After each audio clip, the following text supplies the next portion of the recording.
c'est en effet, vous êtes confronté probablement en tant que formateur ou accompagnateur professionnel à de multiples formes de formalisation de l'expérience des professionnels, hein, des personnes, mais pas d'ailleurs seulement l'expérience professionnelle, l'expérience de vie tout court. Et donc, on tend à utiliser, alors il est vrai que c'est extrêmement ambigu, la notion de savoir d'action pour désigner ces écrits, ces énonciations qui sont faites à partir de l'expérience professionnelle et qui sont censées, j'allais dire, guider notre action, enfin, être issues de notre action professionnelle antérieure et guider soit notre action professionnelle future, soit l'action de nos petits camarades quand il s'agit de tutorat ou de transmission d'expérience. Alors, pour avoir désigné ça, je vais dire deux mots sur d'où ça vient ce truc-là.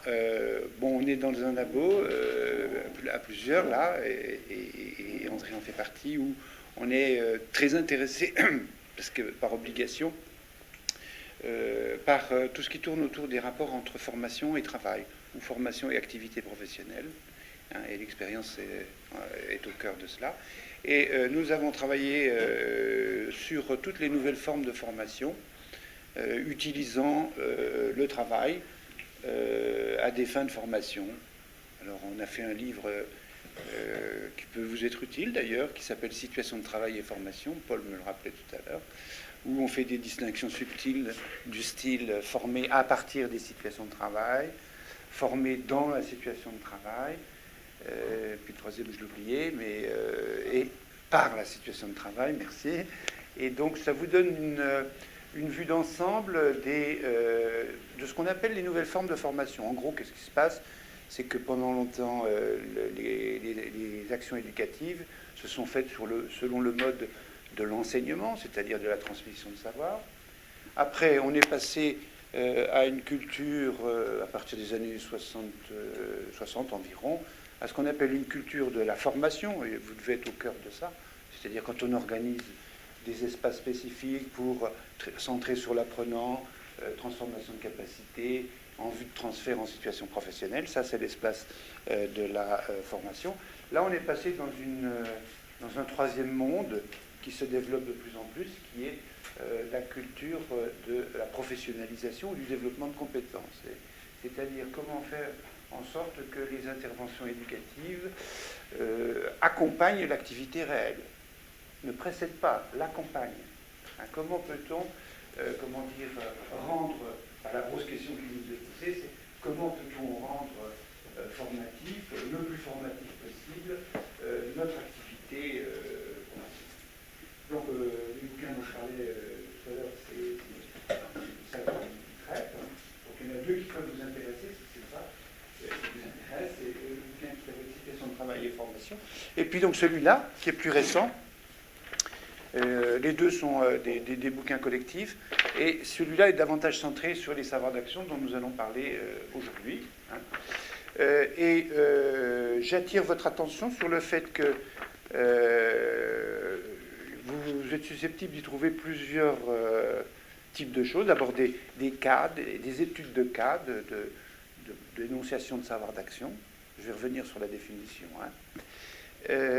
On a fait aussi tout un effort, j'allais dire, on ne renie rien pour le moment, hein, de conceptualisation autour de la notion, pour le moment, autour des notions, de notions qui doivent vous préoccuper beaucoup, les notions de savoir, connaissance, capacité, compétence. Hein. Bon, Dieu sait si, c'est dans ma terminologie à moi, c'est pas forcément des concepts scientifiques, c'est des concepts mobilisateurs. Ils sont tous investis d'une évaluation. Une compétence, c'est forcément positif, hein. Une capacité aussi. Et donc, on a fait tout un effort de mise à distance de tout ce vocabulaire, de ce qu'il signifie, de comment il peut être pris.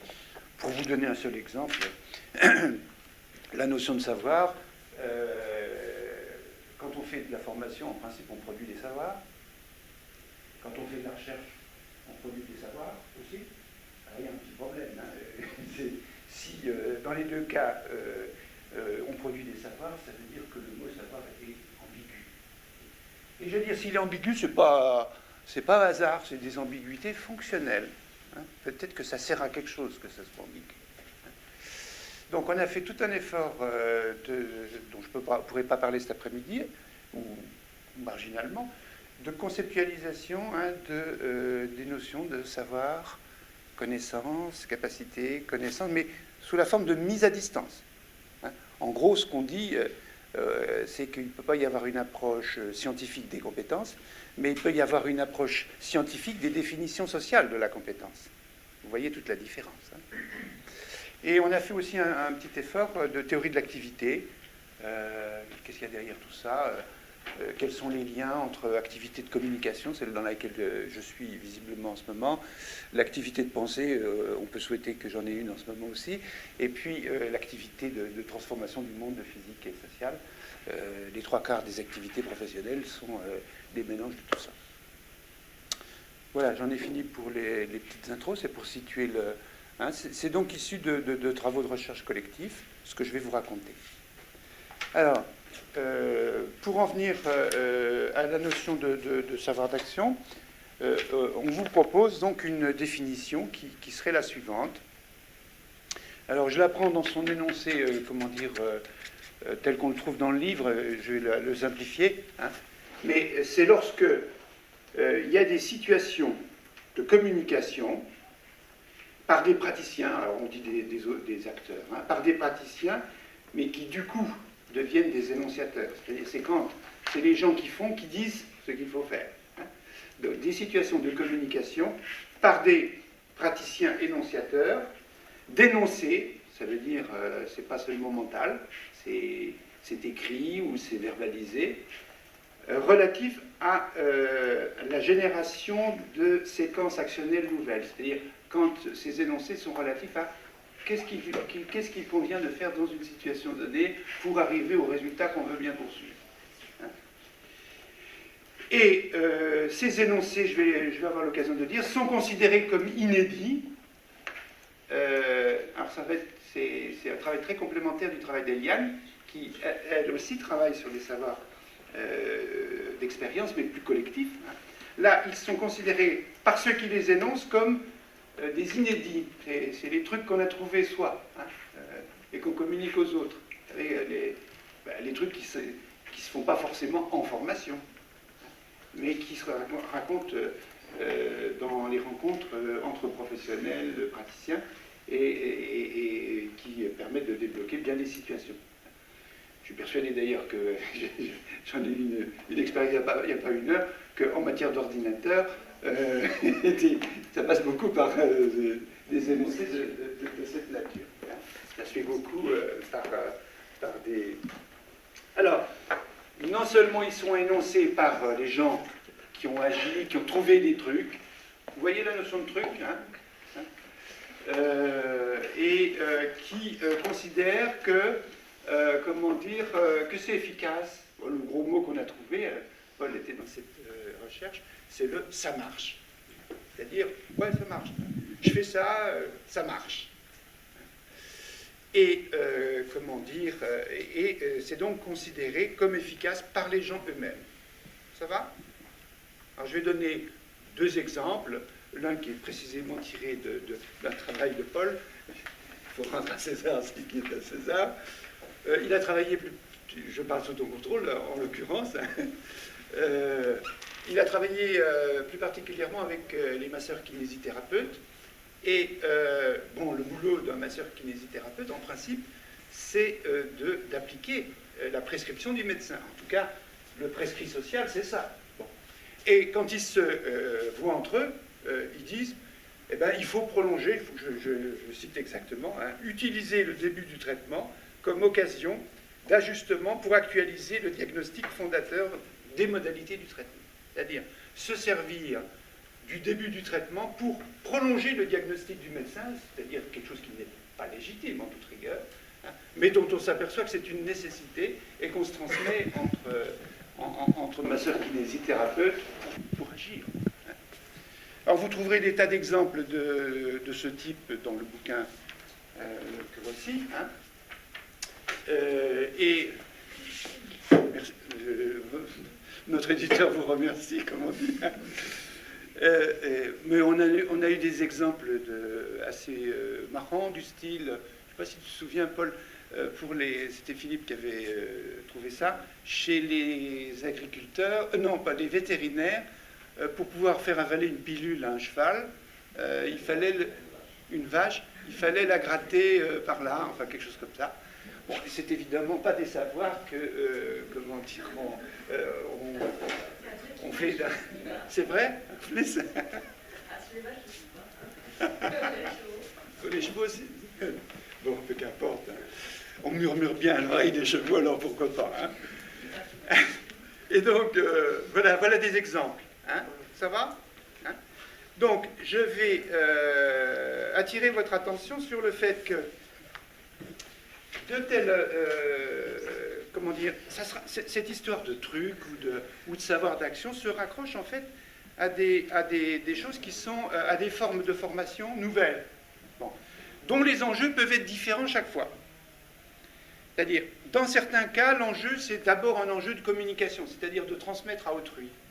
Alors, à ce moment-là, c'est plutôt le tutorat, l'accompagnement professionnel ou les échanges entre professionnels. C'est quand on a suffisamment d'identification mutuelle, suffisamment d'intérêt pour l'autre, pour avoir envie de lui dire ce qu'on a trouvé soi-même. Le tutorat est un bon exemple. Là, vous avez une situation d'énonciation de savoir d'action dont l'objectif fondamental est d'abord un objectif de communication, au sens de transmission à autrui. Mais dans d'autres cas, on fait, de tels énoncés, mais c'est dans un but différent, c'est à l'intérieur d'un même groupe, pour se mettre d'accord sur comment on va faire ensemble. Hein, c'est-à-dire, on va prendre le temps d'analyser le travail collectif, et la thèse de Richard Witorsky est exactement ça, c'est-à-dire, il a fait une thèse sur l'analyse du travail. Bon, en principe, l'entreprise, c'était pour transmettre. En réalité, c'était le vrai objectif, la vraie fonction, c'était pour que les gens qui accomplissent un même travail définissent ensemble les manières de le faire. C'est-à-dire que là, l'enjeu est un enjeu de guidage de l'action, hein, de régulation d'une action collective. Vous voyez là, hein, même ces situations où on dit des inédits, mais on va le dire ensemble, c'est pour réguler une action collective. Donc on est moins dans la transmission que dans le mental collectif, si vous voulez. Hein. Et là-dedans, vous avez donc les groupes de progrès, les groupes de qualité, les groupes de résolution de problèmes, certains groupes d'analyse de la performance, c'est-à-dire des groupes dans lesquels on dit, ça vous dit rien, là, groupe de progrès, groupe de qualité, évidemment c'est dans le milieu éducation nationale ou ministère de la Jeunesse et des Sports, c'est moins utilisé, mais en entreprise c'est très utilisé, enfin, ça l'était en tout cas il y a une dizaine d'années, c'est lorsqu'on discute ensemble d'enjeux organisationnels, de la production, du travail. En principe, c'est pour améliorer la production. Ben, souvent, ça a des effets de régulation et de formation. Et puis, vous avez aussi des situations de ce type, mais lorsque l'enjeu, c'est des enjeux de conservation, de préservation du patrimoine de savoir. Hein, dans beaucoup de situations maintenant, ce que l'on cherche on considère qu'il y a des savoirs qui ne sont détenus que par ceux qui font, et lorsqu'ils s'en vont, il y a un problème de mémoire, hein, du travail, et donc il y a des situations dans lesquelles l'enjeu est d'abord un enjeu de conservation, préservation. Ça va? Et c'est toujours... vous voyez, je pense que les deux exemples que j'ai donnés tout à l'heure sont suffisants. Hein, des trucs, hein, qui sont à faire dans le travail et qui ne font pas l'objet d'un enseignement formalisé, qui ont été découverts par des praticiens et jugés efficaces et en tout cas dignes d'être transmis. Ça? Alors, après cette petite introduction, là, je vais préciser ma définition. Hein. La première, c'est que c'est des énoncés. Bon, donc, en gros, quand on fait ça, ben ça donne lieu à discours en présence de groupe. Il n'y a pas de... C'est la différence que personnellement je fais entre connaissance et savoir. Les connaissances sont attachées plus à des sujets, donc elles ne sont pas forcément verbalisées, tandis que les savoirs sont obligatoirement, ils ont une existence sociale indépendante des sujets. Donc on les trouve dans les ordinateurs, on les trouve dans les livres, etc. Mais ça existe. Hein.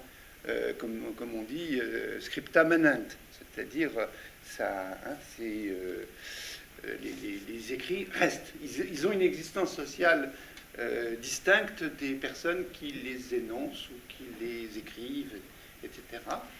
Et en général, quand on produit des savoirs d'action comme ça, c'est souvent dans un contexte, et la thèse d'Eliane le montre particulièrement bien, de référence à l'expérience antérieure. C'est-à-dire que les gens disent comment ils se sont débrouillés dans telle et telle situation, ce qu'ils proposent comme produit de leur expérience, et un juge. Enfin, il y a des indicateurs à la fois d'objectivation et de subjectivation. Hein. Objectivation, ça veut dire il faut s'y prendre comme ça, c'est un peu général. Et subjectivation, c'est moi je l'ai bien éprouvé. Et puis ce qu'on trouve aussi dans le discours, un peu, le discours, il est toujours, il y a tout, hein, dans les analyses de contenu du discours, il y a un côté, comment dire, efficacité, ça marche. Hein. C'est des trucs qu'on se raconte entre nous, quoi, hein, quand on se voit. Hein. Et donc, dans l'optique que j'indiquais tout à l'heure, de nouvelles formes de formation très proches des situations de travail, ou l'accompagnement des parcours de professionnalisation, c'est drôlement important. Voilà ce que je peux... Alors ça, c'est pour les énoncés. Ensuite, comment dire... il faut que vous compreniez, enfin, que vous voyez la chose suivante, c'est que ces énoncés... Comment dire, ça explique une partie de l'ambiguïté. Un énoncé, par définition, ça provoque des associations avec des représentations mentales. Comment dire, la fonction du vocabulaire, c'est de provoquer chez le sujet qui l'entend ou qui l'utilise, comment dire, un lien avec des représentations mentales stabilisées. Quand je dis table ou chaise, bon, j'ai une représentation, enfin, il y a une représentation mentale qui est associée, puis il y a aussi une chose. Donc, dans le cas particulier, c'est des représentations mentales stabilisées, mais qui sont relatives à ce que j'appelle une transformation du monde. Alors, pourquoi de transformation du monde? Parce qu'il existe deux types de savoirs. Les savoirs sur le fonctionnement du monde, et les savoirs sur la transformation du monde. Est-ce qu'on est d'accord, hein? Quand on dit de quelque chose que ça existe, ou quand on dit de quelque chose, voilà comment ça fonctionne, on est dans le fonctionnement du monde, on est dans les savoirs empiriques et les savoirs théoriques. Hein? Mais quand on dit, comme on le fait dans une recette ou dans un algorithme pour résoudre un problème sur un ordinateur, pour arriver à tel ou tel résultat, il faut s'y prendre de telle et telle façon. À ce moment-là, on est dans les savoirs, comment il dit Gérard Vergniaud, savoir de procédure, enfin les savoirs... et donc, à ce moment, on est dans les savoirs opératifs, c'est-à-dire c'est un discours sur une transformation possible du monde. C'est mon intervention sur le monde qui est en jeu. Et donc, mon intervention, non pas dans la compréhension ou dans l'interprétation du monde, encore que ça puisse être déjà une transformation, mais on ne peut pas rentrer dans les détails, c'est dans la transformation du monde comme acteur. Ça marche, ça? Donc, ils peuvent être individuels et produits, hein, à ce moment-là, c'est les savoirs d'action, mais ils peuvent être aussi formalisés depuis longtemps, c'est les techniques. Hein. Souvent, les techniques, les énoncés d'algorithmes d'activité, c'est souvent ça. Donc, voilà pour ce point-ci. Et donc, quatrième et cinquième caractéristique. C'est relatif à une séquence actionnelle, c'est-à-dire c'est comment s'y faire. On ne dit pas le détail de tout ce qu'il faut faire, parce que l'activité, il y a des tas de micro-activités, hein, et donc on ne peut pas décrire. On donne les contours de signification pour l'acteur de ce qu'il y a à faire. Donc c'est la génération d'une séquence actionnelle. Et elle est donc considérée comme efficace et inédite par l'acteur énonciateur. C'est ce que j'ai déjà dit tout à l'heure. Voilà ce que je voulais vous dire sur ces caractéristiques-là. Maintenant, ce que nous allons faire, puisque c'était la demande qui m'était formulée, c'est un peu de voir pourquoi ça apparaît, ces trucs-là. Et alors là, je vais le faire sous forme d'exposé. Puis, comment peut-on s'en servir à ce moment-là? Je vous propose que ce soit plutôt vous qui posiez des questions et auxquelles j'essaie de répondre.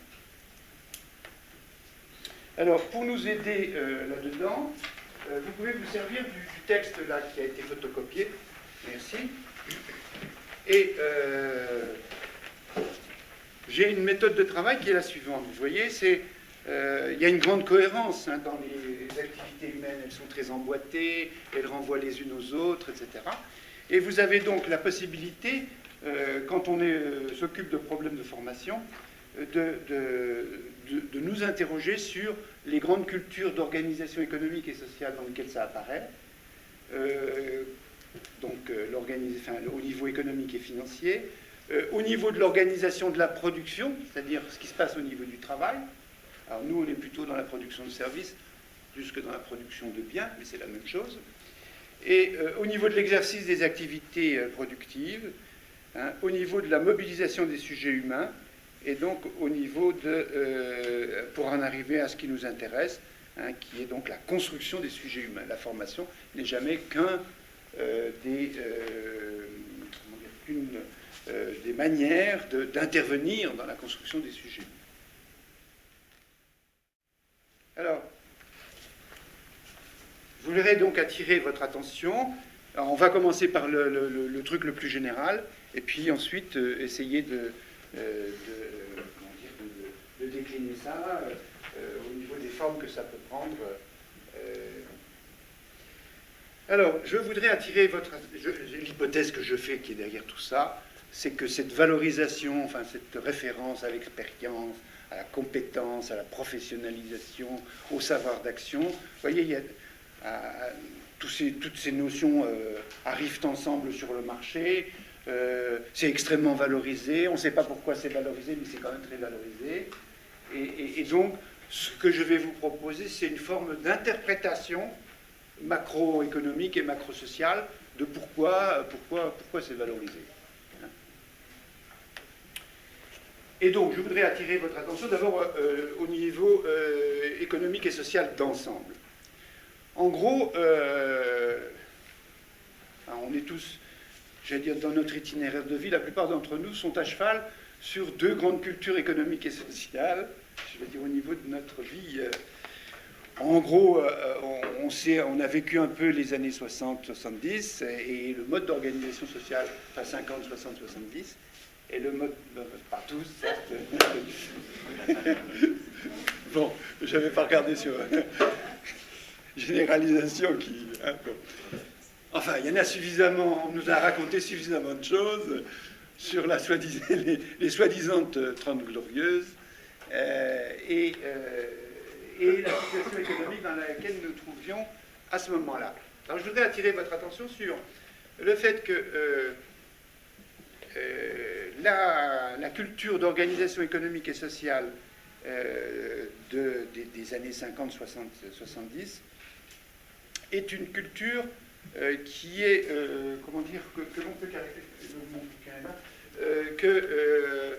comment dire, qui est sur des, enfin, qui est une culture qui est issue en fait, de la crise précédente, c'est-à-dire la crise des années 30.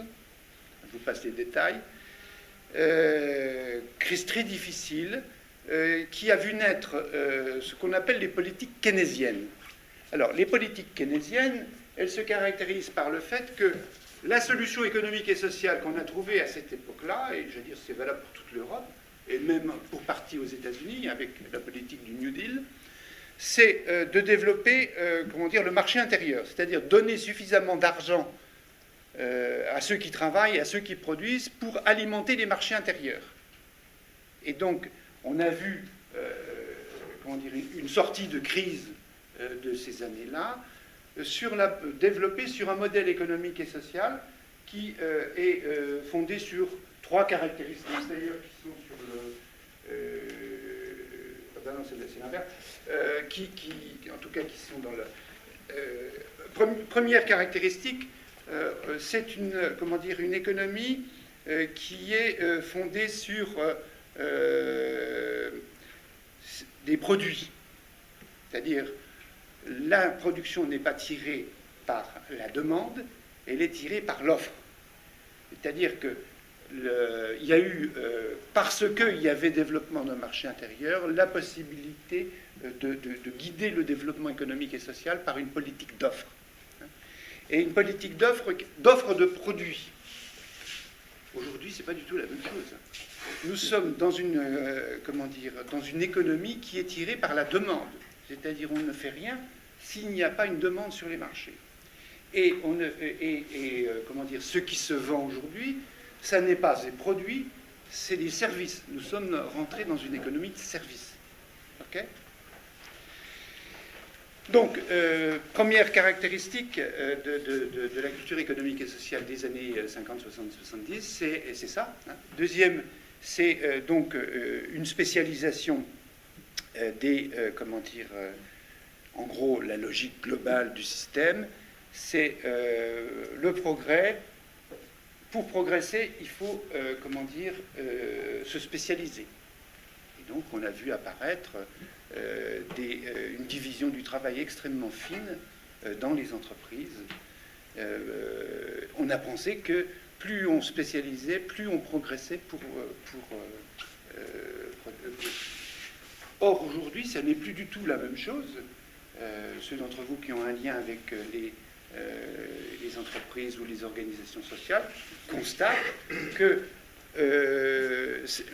la conception du progrès n'est plus fondée sur la spécialisation, mais sur la recomposition. C'est-à-dire on est dans une logique de projet, dans une logique de combinaison, dans une logique de polyvalence, etc., mais pas dans une logique de spécialisation. Et donc, et puis, troisième point, dans la culture de ces 30 années-là, ça simplifie, le calcul économique et social d'ensemble se faisait essentiellement sur l'investissement en termes d'équipement. C'est-à-dire, le facteur de rentabilité le plus important n'était pas le travail au sens strict, mais l'équipement. Et donc, regardez pour les automobiles, c'était les grandes chaînes de production. Ça a totalement changé aujourd'hui, hein, puisqu'on ne fait plus des grandes chaînes de production, mais des ateliers intégrés de production. Hein, et donc, vous aviez un mode d'organisation économique et sociale dont vous voyez les conséquences, c'est que on était plutôt dans une logique d'anticipation. Hein, on était dans une logique d'anticipation dans le temps. On peut planifier son propre développement. On était dans une logique de qualification. Alors, les batailles sur le terrain économique et social entre le patronat et les salariés, c'était autour de la logique de qualification. Alors c'est assez intéressant d'ailleurs parce que Friedman, qui était au début de cette période, qui a connu la période précédente, George Friedman est un sociologue important, hein, a vu dans la logique de qualification, qui est bien expliquée d'ailleurs par Robert Castel, hein, on est dans la mise en place d'un monde avec le droit du travail, avec comment dire, des conventions, avec donc dans un monde régi où la notion de qualification est extrêmement importante, avec des enjeux forts, hein. Donc, et que Friedman voyait négativement, puisqu'à cette époque-là, il a parlé de travail en miettes. C'est intéressant, comme c'est-à-dire il y a toujours un effet de décalage. Donc, ce que je suis en train de vous dire, c'est que ça, c'est des grandes évolutions économiques et sociales. La seconde, nous sommes encore dedans, là. C'est-à-dire, on n'a pas fini d'aller jusqu'au bout, hein, de ce qu'on peut appeler l'économie de service. Hein. La mondialisation, elle en fait partie, il ne faut pas se faire d'illusions. Hein. De cette logique, donc, de tirer le maximum de rentabilité du facteur travail. Hein. Et ce qui va avoir beaucoup de conséquences, parce que du coup, il va y avoir un lien fort avec on va réduire l'espace de l'enseignement et de la formation au sens strict, mais on ne va pas réduire toutes les tentatives de tirer le meilleur profit possible je veux dire, du rapport au travail des salariés. Alors, ça, c'est le niveau économique et financier, là, dans le tableau que vous voyez, hein, j'ai un petit peu brodé. Hein. Et donc, si vous regardez les évolutions économiques et sociales, vous avez également, donc, au niveau de l'organisation de la production, proprement dite, hein, une grande contingence et instabilité des organisations productives. Ceux qui connaissent, par exemple, des entreprises du type, pardonnez-moi, ça m'échappe tout d'un coup, enfin, les grandes entreprises de services. Oui, non, je pensais à ceux qui font de l'ingénierie informatique. Il y a une grande entreprise qui est très connue. Bon, enfin, bref, plus ça bouge, les organisations, mieux ça les arrange. Hein. Et donc, on est dans une logique d'organisation du travail qui est foncièrement une logique de projet centré sur un produit, un service, etc. Autre point, c'est ce que je viens déjà d'expliquer, c'est que le fond de l'organisation productive n'est pas forcément une logique de produit, d'un nouveau produit, mais une logique d'un service rendu. Ce qui se vend, c'est la solution à un problème. Est-ce que je me fais comprendre, hein?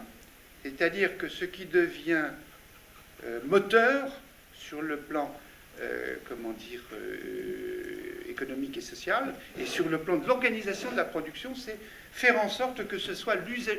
On est dans une logique d'usage. Si je reprenais la terminologie marxiste, je dirais que c'est la valeur d'usage qui est devenue valeur d'échange. Enfin, le truc, c'est l'usage même du produit qui est spéculé comme mode d'organisation économique et sociale. Et alors là, nous allons arriver à nos petits problèmes à nous, c'est que nous avons ce qui est caractéristique des 30 dernières années, enfin des 20 dernières années, c'est qu'on demande de plus en plus aux gens de participer à l'organisation de la production. C'est-à-dire qu'au fond, on est passé d'un mode d'organisation du travail de type taylorien, dans lequel on dit il y a une différence entre ceux qui conçoivent et ceux qui exécutent, à un mode d'organisation dans lequel, comment dire, on demande à ceux qui font de participer à la conception de ce qu'il faut faire. On leur demande d'évaluer, on leur demande d'analyser des besoins, on leur demande de participer à l'élaboration des projets, parce qu'on fait l'hypothèse que la connaissance du travail, leur propre expérience, est, comment dire, est source de nouvelles combinaisons, et source de nouvelles idées pour mieux organiser le travail. C'est-à-dire, on fait l'hypothèse que la distinction entre ceux qui conçoivent dans le bureau des méthodes et ceux qui exécutent n'est plus très efficace socialement. Vous voyez où je veux en venir, hein, c'est que le bureau des méthodes, qu'est-ce qu'il faisait? Il faisait de l'analyse du travail au sens traditionnel. Hein, il partait du prescrit et puis il en tirait un certain nombre de conséquences. Hein. les modes, enfin, pour ceux d'entre vous qui ont travaillé sur les méthodes d'organisation, hein, c'était l'organisation scientifique du travail. Bon, bah, tout ça s'est effondré, il n'est plus question. Hein, les premiers à dénigrer le taylorisme, d'ailleurs à tort, c'est maintenant les employeurs, en disant bah, c'est fini, l'organisation taylorienne du travail. Maintenant, on fait dans le souple le plus proche de l'activité humaine. Et donc, ce que l'on va demander, c'est que ceux qui font hein, participent à la définition de ce qu'il faut faire. Est-ce que je me fais comprendre hein? C'est-à-dire que ceux qui ont de l'expérience, on va leur demander... Il y a un rapport très étroit avec la formalisation de l'expérience.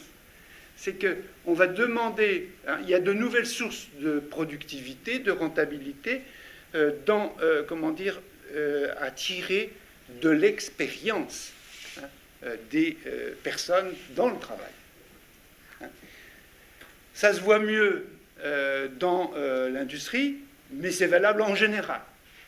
C'est-à-dire qu'il y a une sorte de pression sociale à tirer davantage parti de l'expérience des gens, hein, parce que c'est plus rentable socialement, il y a une conjonction d'intérêts, hein, et puis parce que les gens, quand ils analysent leur propre travail, ils peuvent avoir éventuellement un sentiment d'identité professionnelle plus forte.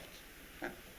Être capable de formaliser son travail, c'est aussi, comment dire, se transformer soi-même dans ses représentations identitaires. Ça va? Donc, ça, c'est au niveau de l'exercice de l'organisation de la production. Et toujours la même chose, hein, il va y avoir un intérêt non plus pour le régulier, mais pour l'événementiel.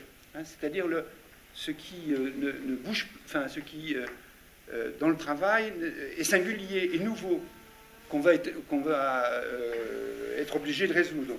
Il va y avoir un intérêt profond, nous approchons de notre problème, sur la mise en représentation, en pensée et en action du travail. C'est-à-dire, plus les gens seront capables de tenir un discours sur leur propre travail, plus ils auront de la valeur sur le marché du travail. C'est très important, hein, parce que, vous voyez, il faut bien distinguer les compétences d'action, c'est-à-dire être capable, on peut très bien être capable de faire quelque chose sans, en rendre compte. Vous avez les compétences d'action, les compétences de gestion de l'action, c'est être capable de se représenter de façon nouvelle ce que l'on peut faire.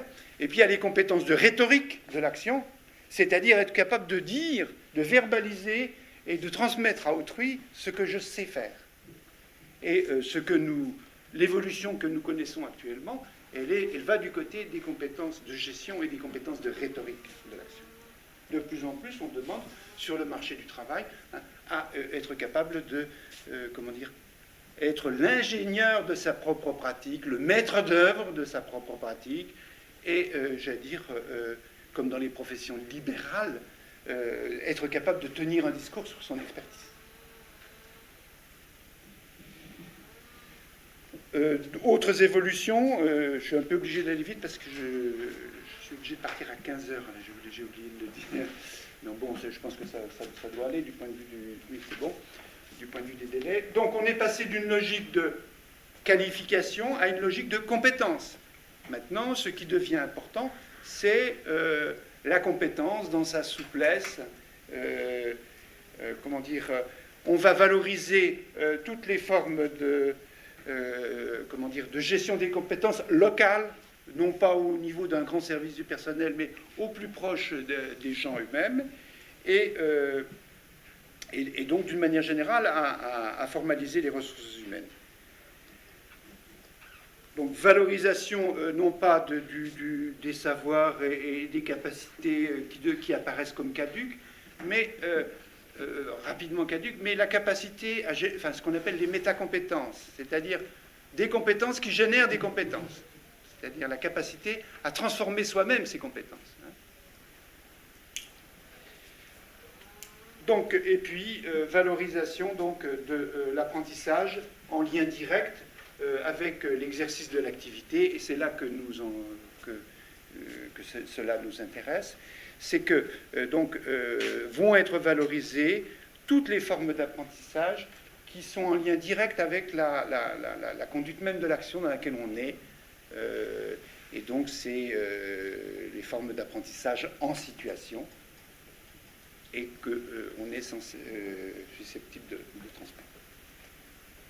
Voilà ce que j'aimerais vous dire dans un premier temps, qui est donc davantage centré sur, dans le petit cahier des charges qui m'a été donné, au fond, vous donner, parce que je pense que vous n'y êtes pas forcément familier, hein, un éclairage sur des trucs là qu'on trouve dans notre boulot. Enfin, en gros, vous êtes habitué à entendre parler de compétences, de savoir d'action, de formalisation de l'expérience, etc.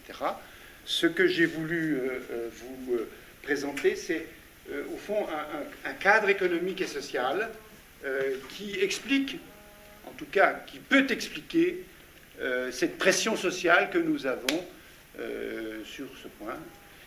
Alors on pourra revenir, hein, si vous le souhaitez, sur la notion de compétence, de professionnalisation, tout ça, hein, d'apprentissage. Mais je voulais vous donner un petit peu, parce que vous n'en avez pas l'habitude, je pense, vous brossez donc un cadre plus général d'interprétation de ces valorisations, hein, que nous trouvons très spontanément, j'allais dire en pédagogie, dans le champ de la formation, dans le champ de la professionnalisation. Le mot professionnalisation, par exemple, est extrêmement utilisé. Je reviens, mes collègues le savent bien, du Chili, où j'ai passé une dizaine de jours. Il fallait parler de la professionnalisation partout. Et évidemment, il s'est passé un truc hyper intéressant, c'est qu'à un moment donné, ils ont mis, c'est pour vous dire l'importance de bien distinguer les trucs de valorisation sociale, de mode, etc., et puis les réalités. Ils ont fait un exercice, ils ont mis ensemble des formateurs, des gens du ministère de la Santé, et puis des gens qui représentaient, comment dire, l'État, hein, par rapport à des préoccupations de santé. Et ils leur ont fait définir, dans chacun des cas, le concept de professionnalisation. Et évidemment, c'était radicalement différent dans les trois cas. C'est comme s'ils avaient fait l'exercice en termes de qualité, ça aurait donné exactement le même. C'est-à-dire, ils ont exprimé à travers le mot professionnalisation exactement ce qui est les attentes des producteurs de formation, les attentes des usagers et les attentes de l'État. Donc c'est intéressant Pourquoi cette évolution-là, finalement, impacte-t-elle maintenant l'évolution de la formation? Alors,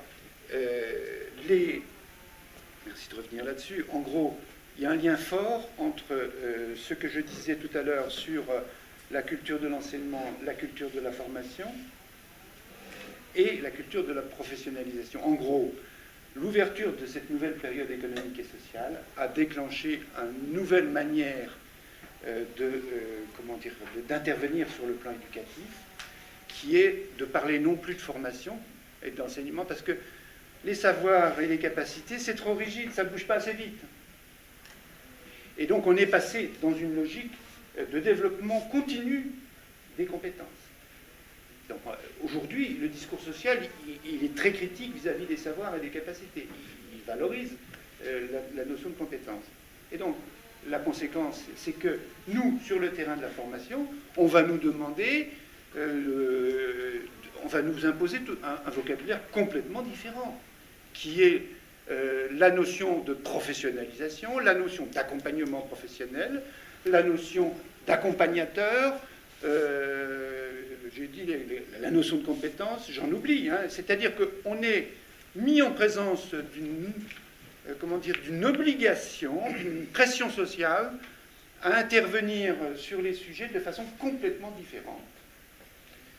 Alors, et d'ailleurs, entre nous soit dit,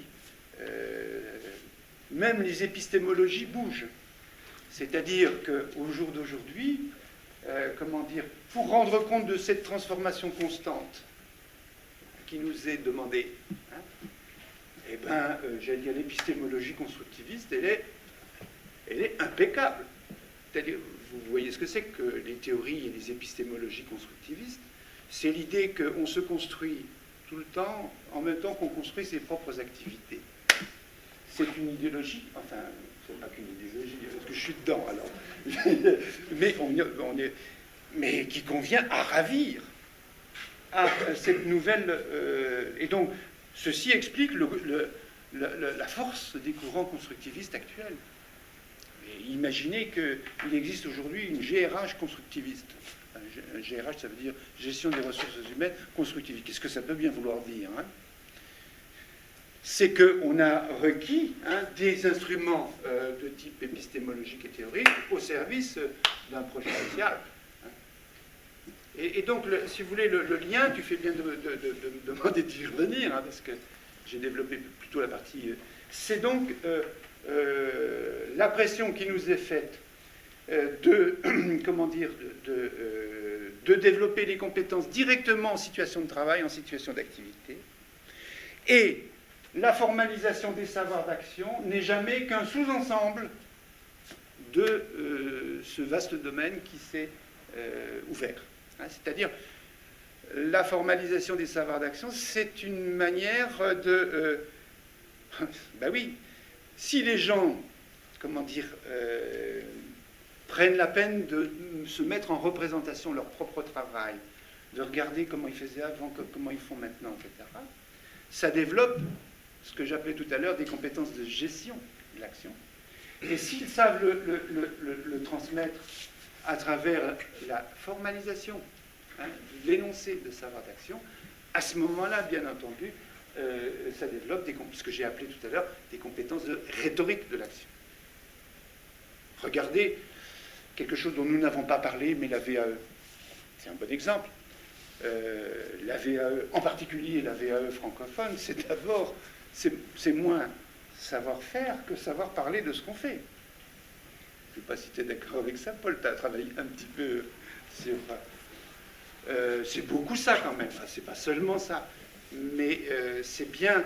Alors, ça ne veut pas dire que c'est pas ça qu'il faut faire, ça veut dire qu'il y a des nouvelles exigences qui se sont mises en place et qui pardon? C'est pas seulement de ce qu'on fait, mais de ce qu'on a fait. Parce que... De ce qu'on a fait, et, oui, et puis ça, oui, savoir parler de ce qu'on a fait, de ce qu'on est susceptible, du coup, de ce qu'on est susceptible de faire. Est-ce qu'on peut déborder un peu de ton cahier des charges? Je t'en prie, avec plaisir. Non, parce que tu parlais des nouvelles formes de formation et tu as évoqué plusieurs choses, le guidage, la régulation de l'action collective, la transmission, la conservation, préservation du patrimoine. Et en discutant avec certains collègues là autour de la salle, je me dis, j'entends aussi que ces trois préoccupations-là, effectivement, on peut les retrouver chez les collègues qui sont présents ici. Et puis, associé à ça, tu as évoqué le fait, tu nous as dit finalement, à l'intérieur de ces formes de formation, on cherche à identifier des savoirs efficaces et dignes d'être transmis. Et voilà, exactement. Et alors, il me semble que dans la réflexion qu'on a sur expérience professionnelle depuis 2 jours, où on a cherché, tu vois, à la fois il y a la préoccupation méthodologique, de faire causer l'expérience des gens avec des outils particuliers. Ce matin, Pierre a évoqué l'aspect des conceptualisations, ça ne t'étonne pas. Et est-ce que tu pourras en dire plus, toi, sur le digne? Parce que je pense qu'il y a une... Angelo parlait des émotions hier, et aujourd'hui, je me dis finalement, dans ce que tu dis, là, il y a l'aspect valeur dans l'expérience professionnelle. Et comme je sais que tu as travaillé sur les valeurs, est-ce que tu pourrais dire, voilà, dans l'analyse de l'expérience, la valeur des savoirs d'action, alors est-ce que ça rentre dans la rhétorique? Est-ce que c'est... Oui, je peux au moins donner une précision. Bon, je voudrais quand même rappeler ce que j'ai dit tout à l'heure, c'est que le langage des savoirs, des capacités, des compétences, etc., c'est un langage qui est naturellement investi de valeur. On dit axiologisé. Ça veut dire que, en gros, si vous voulez, je vais dire les choses un petit peu...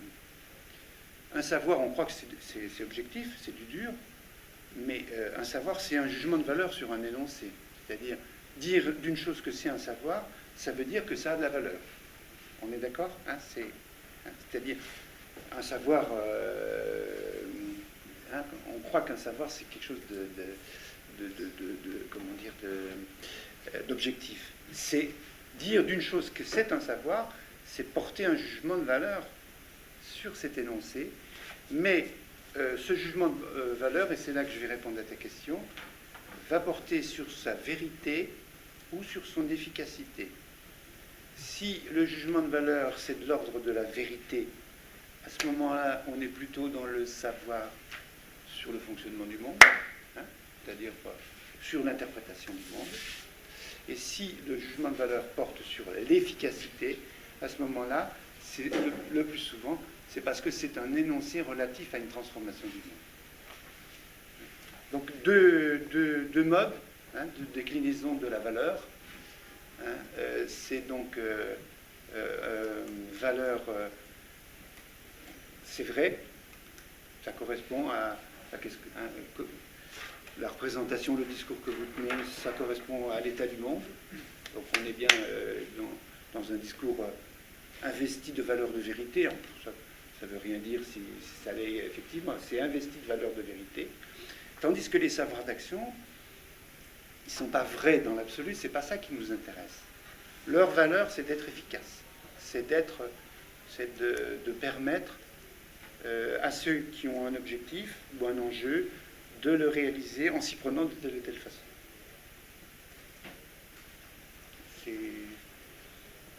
Quand on fait de la formation professionnelle, on fait souvent les deux.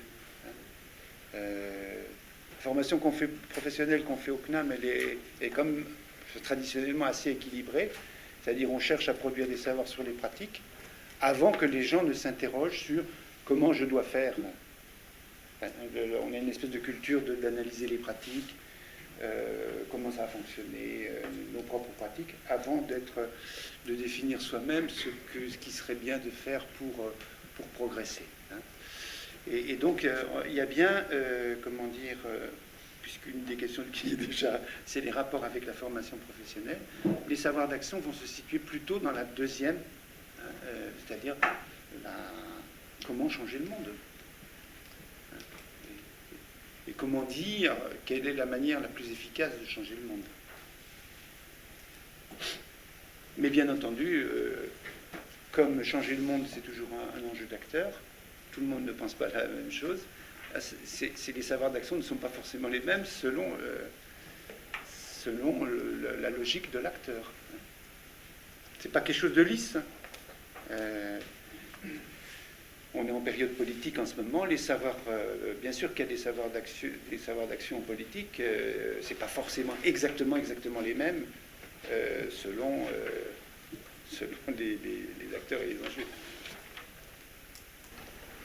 Parce que pour aller essayer en tout cas de raccrocher par exemple aux préoccupations que les collègues ont quand ils suivent par exemple des stagiaires encadrant en alternance, c'est-à-dire que dans le fond, ce que tu invites à faire, c'est d'être attentif à la nature du savoir dans tes questions et de tutorat en question. Merci. Le mot de savoir recouvre énormément de choses. Et donc, pour simplifier, enfin, même quand on ne considère que comme un énoncé, hein, c'est-à-dire quelque chose qui s'écrit ou qui se parle, hein, il y a au moins 3 types de savoirs. Hein. Il y a les savoirs empiriques ou les savoirs descriptifs, hein, qui sont la connaissance, enfin, les faits sur le monde, les savoirs factuels, c'est-à-dire est-ce que je me représente bien ce qui existe. Il y a les savoirs théoriques, c'est des savoirs explicatifs qui vont dire ah ben ceci détermine cela ou ceci est en corrélation avec cela. Ça c'est les savoirs théoriques. Et puis on va avoir les savoirs opératifs et qui sont des savoirs du type pour arriver à tel résultat, il faut s'y prendre de telle et telle façon. Et donc en effet, dans les situations de formation dans lesquelles nous nous trouvons, on a souvent les 3 hein, qui sont présents. Et justement, tout à l'heure on parlait de petits trucs par rapport à l'informatique, etc. Est-ce que dans ce que vous dites, là, on n'en revient pas trop à quelque chose de prescrit et très directif par rapport à l'apprenant? Si ça a été découvert par la personne elle-même, comment dire, ça ne fait pas partie du prescrit social, pour commencer. C'est-à-dire si c'est la personne qui, à partir de sa pratique, a découvert des manières de faire qui n'étaient pas prévues. Comment dire, on échappe à une prescription sociale. Cela étant, évidemment, vous n'avez pas complètement tort, c'est-à-dire que si le pire serait de remplacer, comment dire, la formation théorique et la formation par une série de recettes de ce type-là qui ne poseraient plus et qui, comment dire, ne rendraient pas les gens capables d'analyser ce qui se passe et de produire eux-mêmes. Si vous voulez, je fais l'hypothèse que la formation, enfin les interventions éducatives, sont des interventions qui sont de type ensemblier. C'est-à-dire, c'est pas parce qu'aujourd'hui c'est le développement des compétences, la transmission d'expériences qui sont aujourd'hui valorisées, que ça doit prendre toute la place. Je fais l'hypothèse qu'une formation professionnelle complète, bon, j'essaie de répondre aussi à la question, c'est probablement un dispositif ensemblier dans lequel il y a des moments d'enseignement, des moments de formation et des moments d'accompagnement des parcours professionnels au cours desquels on fait ça. Mais si vous ne prenez que comment dire, le moment d'accompagnement du parcours professionnel, à ce moment-là, on redevient à une situation antérieure à la formation sur le tas, avant même le développement de l'école. Donc la logique n'est pas celle-là.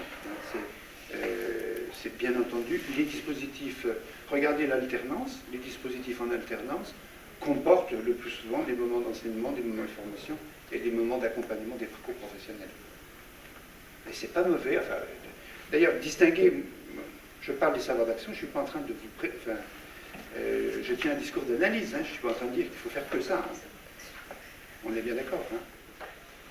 On a une évolution dans le...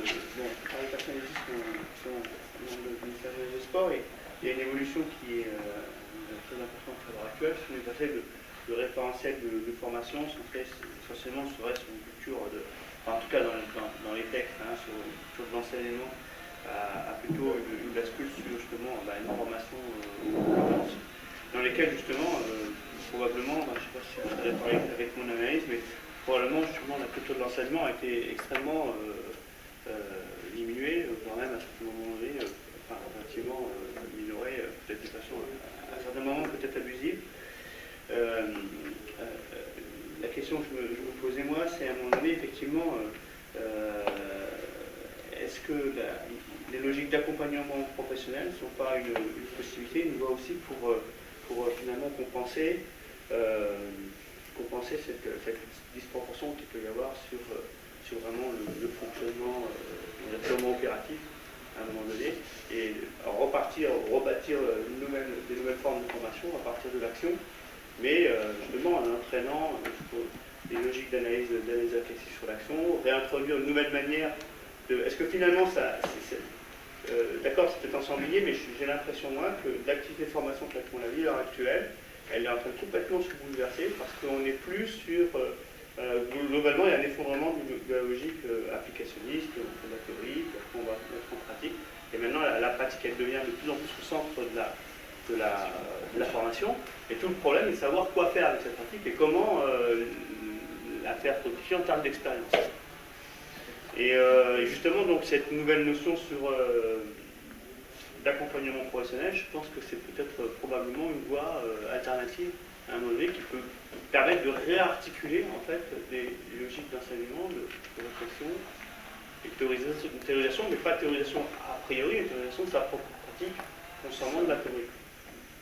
Ce qui est très vrai, si on pense par rapport à l'évolution ailleurs. Ce qui est très vrai, c'est qu'on a, comment dire, on a quitté un peu le paradigme dominant, enfin une certaine forme du paradigme dominant théorie-pratique. C'est-à-dire qu'en gros, les systèmes d'enseignement, y compris les systèmes d'enseignement professionnels, étaient fondés sur l'idée que les lieux de l'école et de la formation, c'est pour la théorie, et que les lieux du travail, c'était appliquer la théorie dans la pratique. Bon, en gros, tout le monde sait que ça ne marche pas. Enfin, maintenant, on se le dit explicitement. Quand les ingénieurs sont ingénieurs, franchement, ils ne font pas grand-chose de ce qu'ils ont appris à leur école d'ingénieur au sens du contenu. culture professionnelle, oui, les postures, oui, tout ce qu'on veut, mais franchement, au niveau du contenu, non. Donc, ça, c'est, de ce point de vue, il y a vraiment une prise de conscience qui est forte. Alors, le risque serait que c'est celui que vous disiez tout à l'heure, d'être sous prétexte de rapprochement avec l'activité réelle, de prendre des trucs qui ont été éprouvés par d'autres, de les coller en situation de formation, et puis, bon, je vais sortir du langage scientifique pour parler du langage professionnel, c'est une régression forte de faire ça, à laquelle vous pensez, c'est pour ça que vous avez posé la question. Par contre, si nous sommes dans une logique dans laquelle c'est la personne elle-même, c'est-à-dire accompagnée, qui, travaille sa propre activité avec des outils, toute la question est là, c'est quels outils. C'est pour ça qu'aujourd'hui se développent très fort les courants d'analyse de l'activité.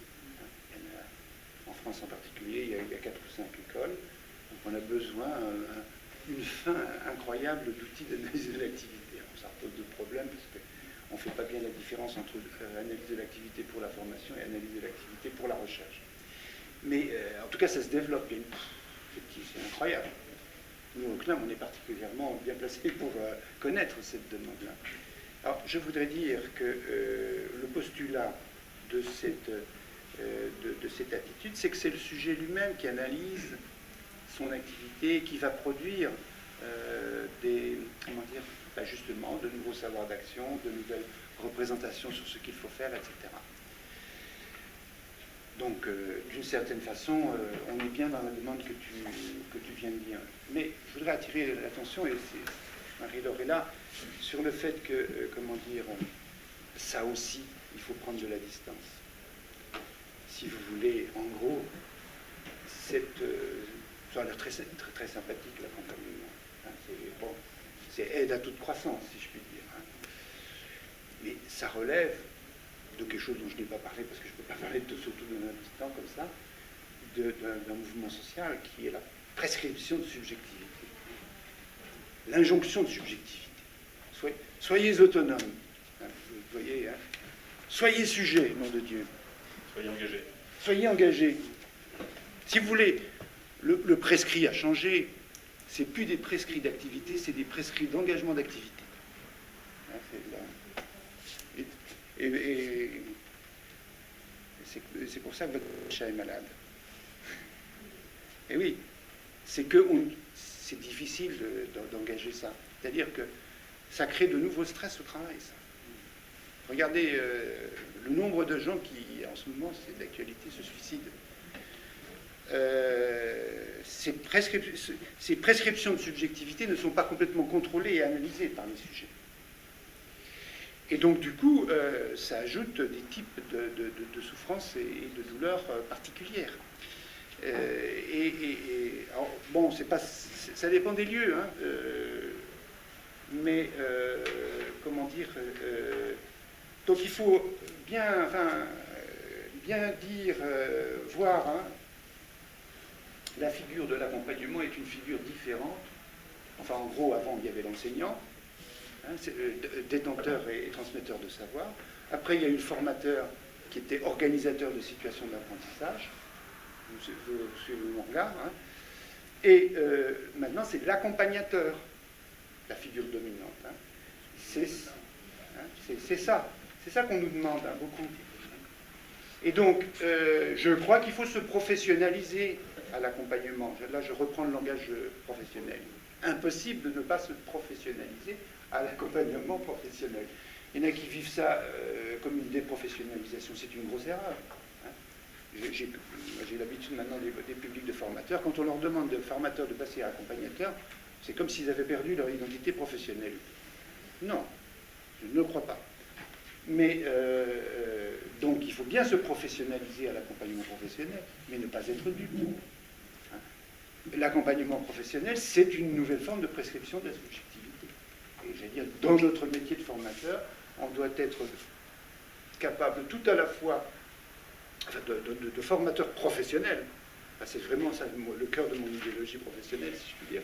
C'est qu'on doit être capable de préparer les gens aux actes qui leur sont demandées, mais en même temps de ne pas être dupe de la demande, c'est-à-dire être capable de situer ce que veut dire cette demande.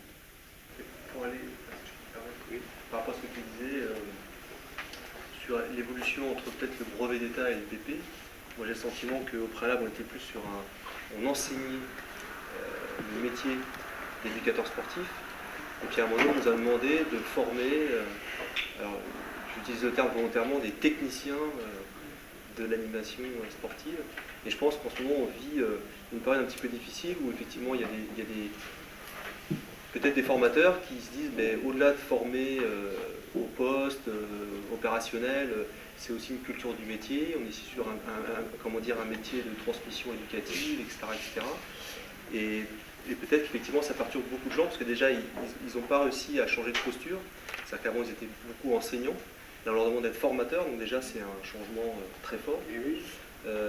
Et en plus, maintenant, il s'avère effectivement que dans les pratiques professionnelles, on nous demande d'être accompagnateur, qui est encore une autre posture, et qu'effectivement, là, il y a des changements identitaires très forts, puisqu'à un moment donné, ça veut dire, avant, j'ai reçu un savoir, et quelque part, j'essaie de le transmettre du mieux que je peux. Maintenant, ça veut dire, le savoir, il n'existe plus en tant que tel, il n'est plus académique, c'est le savoir que va m'apporter je dirais le stagiaire, et il va falloir qu'à un moment donné, moi je puisse lui offrir un cadre de lecture, etc.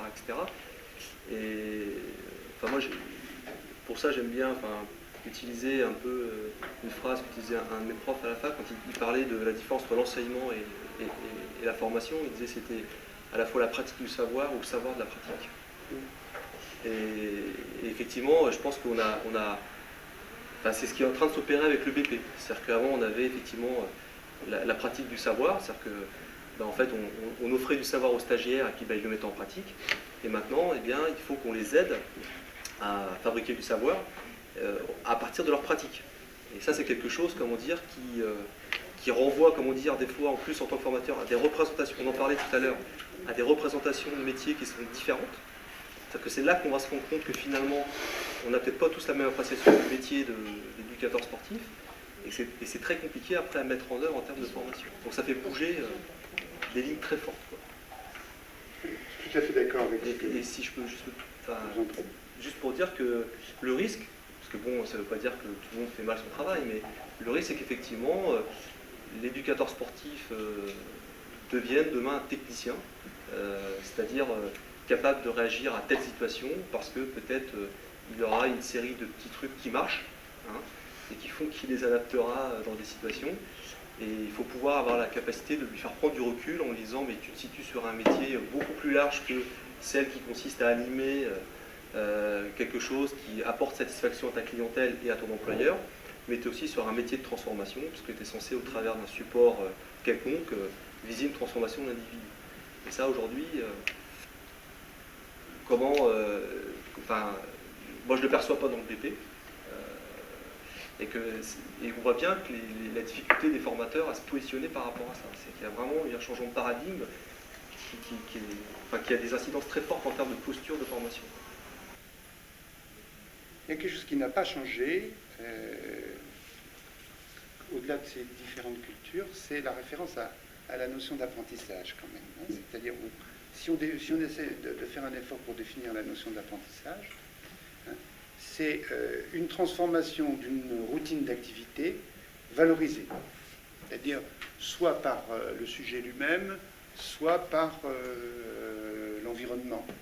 Alors justement, il y a matière à faire quelque chose là-dedans, notamment, je pense en particulier à la situation du CE1, je prends toujours le même exemple, les 3 premiers mois non pas du CE1, du CP.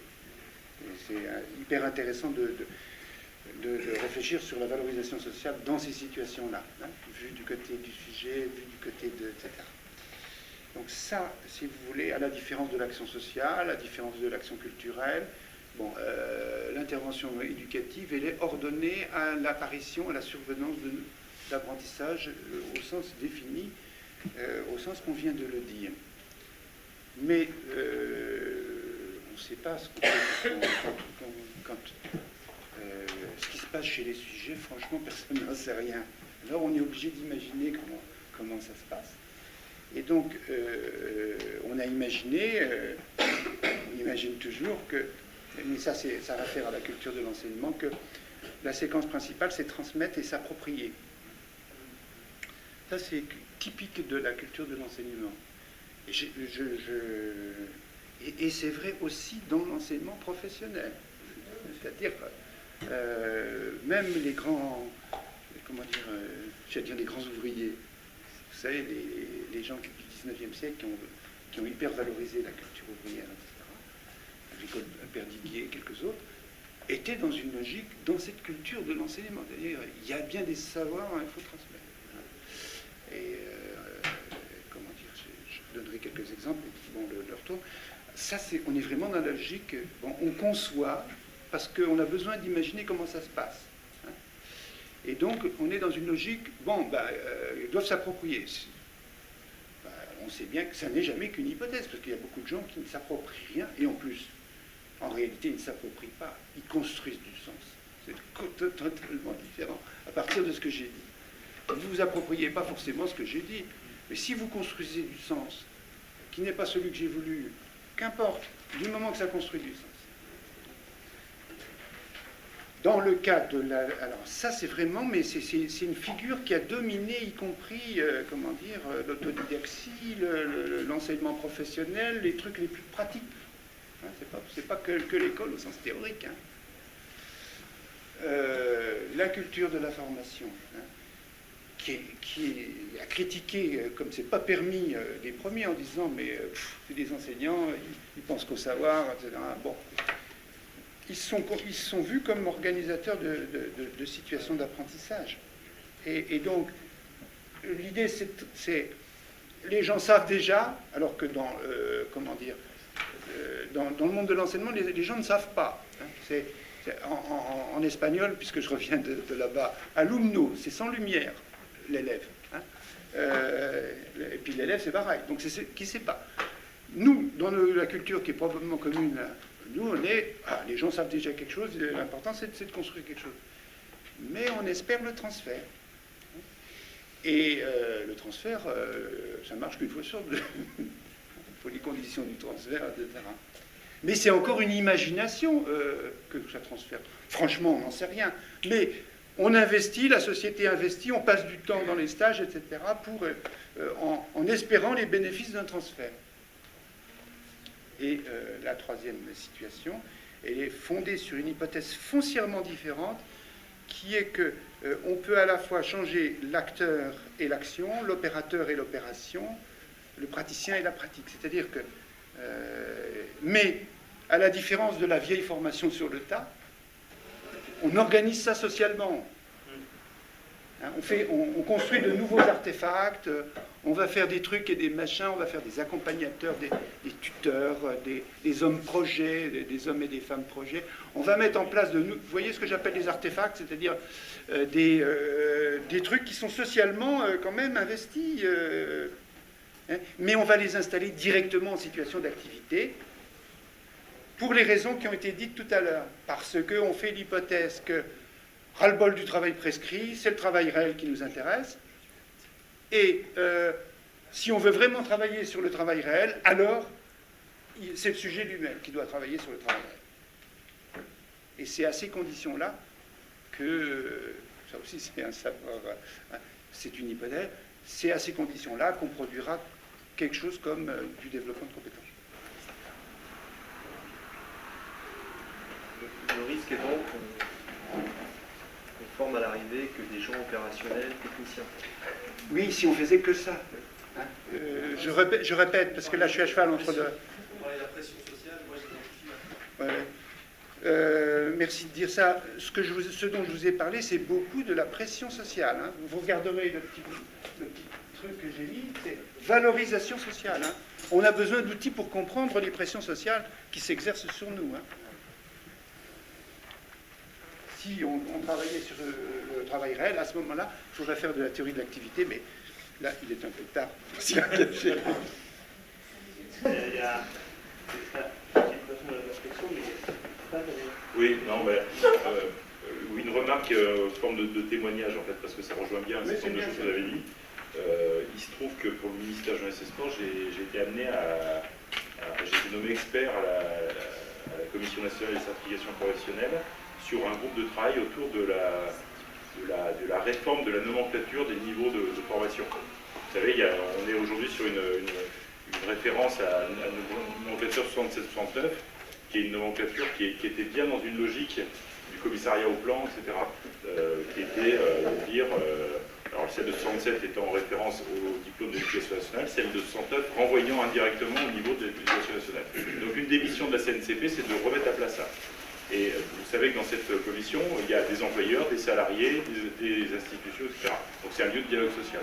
Et simplement témoigner du fait que le débat permanent qui revenait autour de la table, c'était, à l'occasion de cette réforme de la nomenclature, c'était d'un côté d'avoir un indicateur de qualification, de niveau de qualification, parce que derrière ça, ce qui est sous-entendu, c'est que quelqu'un qui a un haut niveau de qualification va être adaptable à différentes situations, aux inédits du travail, etc. Et d'autre côté, d'avoir un système qui permette d'affirmer que cet individu, en ayant tel niveau, eh ben, il va pouvoir remplir un poste de travail. Et derrière ça, ce qu'il y avait derrière, c'était l'idée qu'il y avait d'un côté des savoirs qui seraient des savoirs culturels qui permettraient l'adaptation de l'individu et son développement personnel, et puis d'autre côté des savoirs en acte, ou des savoirs en action, qui seraient une adaptation des postes de travail. Et simplement, moi, je voulais vous dire ça parce que c'est donc un débat qui a encore lieu aujourd'hui, et vous dire que moi, à titre personnel, je finis par me demander si justement cette distinction n'est pas complètement obsolète, et si on n'est pas en train de marcher sur la tête en restant sur ce schéma-là. Mais voilà. C'est valable pour l'opposition théorie-pratique en général. Bah ouais, voilà, c'est ça. Il faut savoir changer de catégorie intellectuelle pour s'opposer des Je me laisse en conclusion sur les activités de service, parce qu'il y avait peut-être une question qui peut faire le lien. Tu as laissé en suspens, qui peut être peut-être intéressante, c'était sur le fait qu'on était passé dans une activité de service. Oui. Et c'est vrai que finalement, faire de la formation à l'heure actuelle, c'est aussi en fait, organiser un service, peut-être d'accompagnement, de développement professionnel, surtout dans les situations qu'on gère nous, sur les situations en fait, d'accompagnement à partir des situations écologiques non préprogrammées, sur lesquelles en fait, on accompagne les gens à partir de ce qui se passe et qui vont essayer de favoriser l'émergence de savoir ou de compétences. Donc voilà, cette relation entre service, évolution de la notion d'activité de service et puis activité de service en formation. Cette évolution favorise d'une manière générale les activités de service, c'est ce qu'on peut appeler la tertiarisation de l'économie. C'est-à-dire, nous on le voit bien au niveau du travail, du CNAM.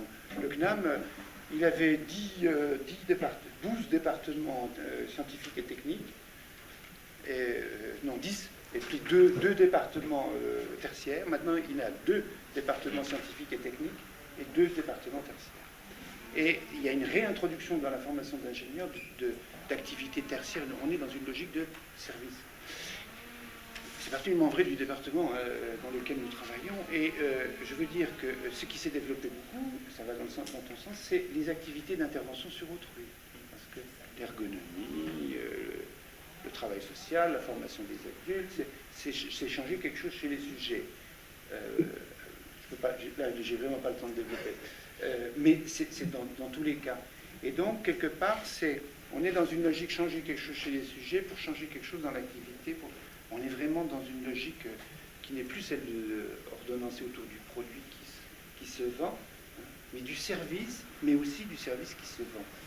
Vous avez sûrement entendu parler du rapport du nouveau ministre là, qui est issu de la gauche en principe.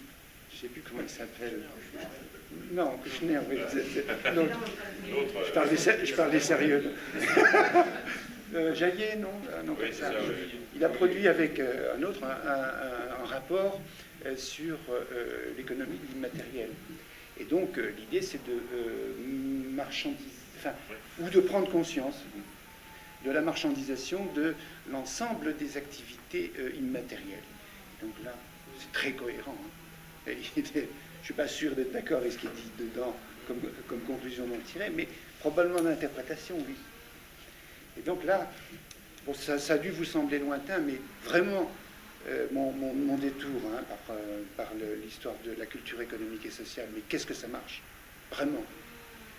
comme mode explicatif général de ce qui nous arrive sur ce terrain-là, hein, j'aurais peut-être dû commencer, je me suis rendu compte seulement en cours de route, sur l'opposition, enfin les trois cultures, là, parce que ça vous aurait parlé tout de suite. Mais c'est intéressant de se dire d'où ça vient, cette culture de la professionnalisation et du développement de compétences par rapport à des évolutions économiques et sociales.